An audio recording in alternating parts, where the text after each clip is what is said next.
Assalamualaikum. Selamat pagi dan semangat pagi anak-anak hebat. Bagaimana kabarnya hari ini? Semoga selalu dalam keadaan sehat dan tetap semangat belajar dari rumah. Sebelum belajar, jangan lupa untuk berdoa. Kemudian, cuci tangan sebelum dan sesudah melakukan kegiatan. Serta tetap patuhi protokol kesehatan ya. Hari ini kita akan belajar tema 1, subtema 4 tentang perkembangbiakan tumbuhan dengan mencangkok. Untuk muatan pelajaran bahasa Indonesia, matematika, dan PPKN. Mari kita simak tayangan video berikut. Anak-anak, apakah kalian tahu apa itu mencangkok?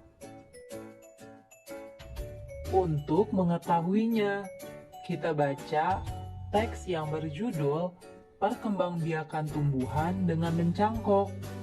Mencangkok merupakan salah satu contoh perkembangbiakan tumbuhan secara buatan dengan dibantu manusia. Mencangkok dilakukan dengan cara mengupas kulit batang dan membungkusnya dengan tanah agar tumbuh akar pada bagian tersebut. Mencangkok biasanya dilakukan pada tumbuhan yang berkembang biak dengan biji. Misalnya pada tumbuhan mangga atau jambu. Langkah-langkah untuk melakukan pencangkokan: pertama, pilih dahan pohon dengan ukuran sedang. Kupas dahan hingga bersih dari kulit dan lendir kira-kira sepanjang 5-9 meter. Kedua, tutup bagian luka pada dahan dengan tanah subur yang sudah dicampur dengan pupuk kandang. Kemudian, bungkus tanah dengan sabut kelapa atau plastik. Setelah itu, ikat bagian ujung atas dan juga ujung bawah dengan tali. Ketiga, siram cangkokan setiap pagi dan sore. Biasanya, akar akan tumbuh dalam waktu sekitar 1-2 bulan. Keempat, setelah akarnya tumbuh banyak, potong cabang dari induknya. Kemudian, tanam di tempat yang teduh. Perkembangbiakan dengan cara mencangkok memiliki kelebihan dan kekurangan. Kelebihan mencangkok antara lain, tumbuhan dapat tumbuh dan berbuah lebih cepat. Kualitas tanaman biasanya lebih baik dari tanaman induknya. Sedangkan kekurangan dari mencangkok adalah tumbuhan hasil cangkokan kurang kuat sehingga mudah roboh. Setelah membaca teks, kita dapat membuat kalimat menggunakan kosakata baru. Apabila di dalam teks kamu menemukan kosakata baru dan belum mengetahui artinya, maka untuk mengetahui artinya, kamu dapat mencarinya pada Kamus Besar Bahasa Indonesia. Nah, di sini misteri contohkan ya. Misalnya, kosakata baru yang ditemukan dalam teks adalah mencangkok. Menurut Kamus Besar Bahasa Indonesia, mencangkok adalah membuat cabang atau dahan menjadi berakar. Kulitnya dikupas sedikit dan ditutupi dengan sabut yang dibubuhi tanah untuk ditanam. Setelah kamu tahu artinya, kamu dapat menggunakannya untuk membuat kalimat. Contoh kalimatnya yaitu, tumbuhan mangga dapat dikembangbiakan dengan cara mencangkok. Pembelajaran selanjutnya adalah menyelesaikan soal cerita pembagian bilangan ratusan. Ingat ya anak-anak, untuk menyelesaikan soal cerita, kamu harus membaca soal dengan teliti, agar kamu dapat memahami hal yang diketahui dan ditanyakan pada soal. Sekarang, perhatikan contoh berikut ini. Edo memiliki tanaman jambu yang ditanam dengan cara mencangkok. Pohon jambu Edo berbuah sebanyak 315 buah. Edo ingin menyimpan jambu tersebut di 5 tempat. Isi setiap tempat sama banyak. Berapa jambu yang ada pada setiap tempat? Untuk menyelesaikan soal cerita, pertama, kita tuliskan kalimat matematikanya seperti ini. 315 dibagi 5 sama dengan. Selanjutnya, kita kerjakan dengan cara bersusun. Ingat, cara menuliskan pembagian bersusun seperti ini ya. Bilangan yang dibagi dituliskan di dalam. Berarti di sini yang akan dibagi adalah jumlah jambu Edo, yaitu 315. Kemudian, bilangan pembagi kita tuliskan di luar, yaitu 5, karena Edo ingin menyimpan jambu tersebut di 5 tempat. Sekarang kita hitung bersama ya. Langkah pertama, kita mulai dari angka yang paling depan, yaitu angka 3.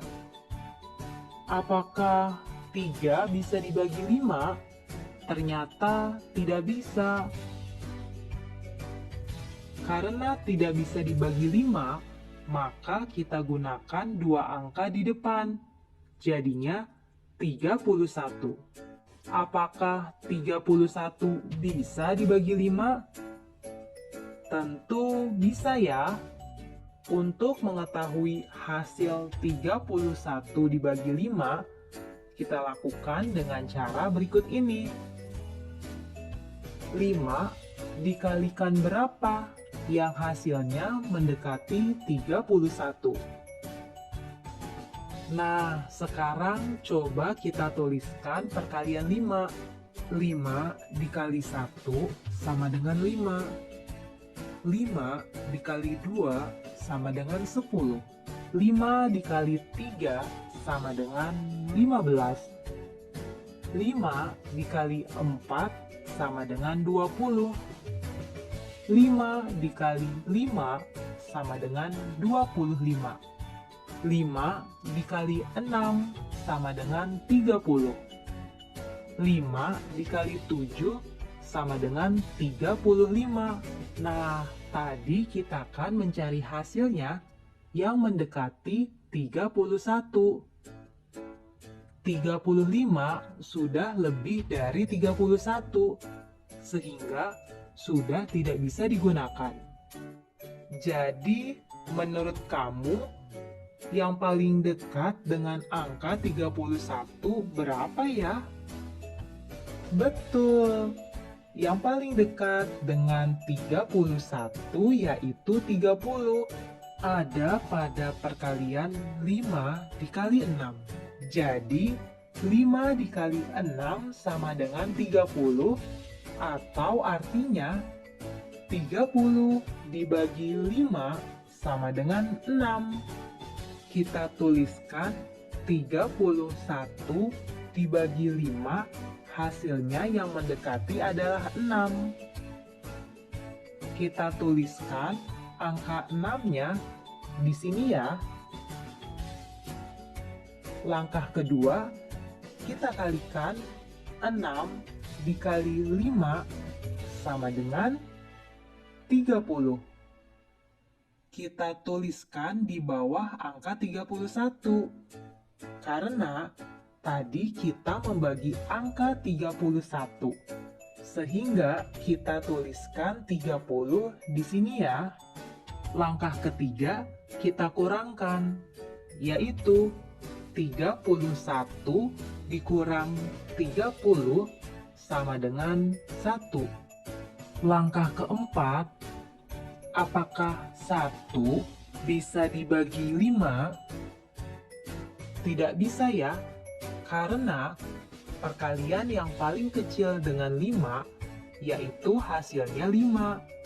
Sehingga 1 tidak bisa dibagi 5. Maka kita turunkan angka 5 dan kita tuliskan di samping angka 1.